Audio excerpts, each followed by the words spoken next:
Okay, here we are. Now looky. Waterfalls are coming down over dark things like rocks, okay? Now you can paint the entire area in and you can drag white down over it, okay? That works. Or what you can do is you can just mix up some of that rock color, and in this case it's black with some blue in it.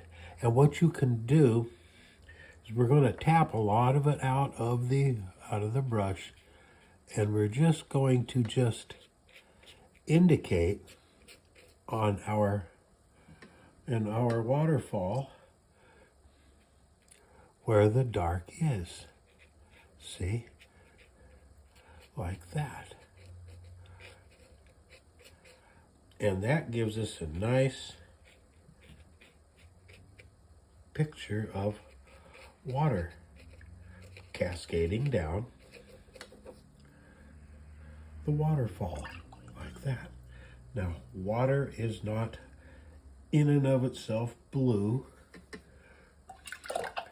but it can reflect a little bit of blue from the sky, okay? And you can put a little bit of blue here and there in it, just like that. Just like that. And you can come out here like that and have your waterfall just like that. It's a lot simpler to do it that way, believe me. You'll like the results a whole lot better than trying to drag the white over the black. Put the dark into the white and you'll have a much better experience. Now tomorrow we will actually paint a picture, and we'll use this technique in our waterfall. So be with me tomorrow. Be sure to subscribe, to like, leave a comment. For goodness sakes, hit the bell so you can get all notifications. We'll see you tomorrow. I love you. I love you. I love you.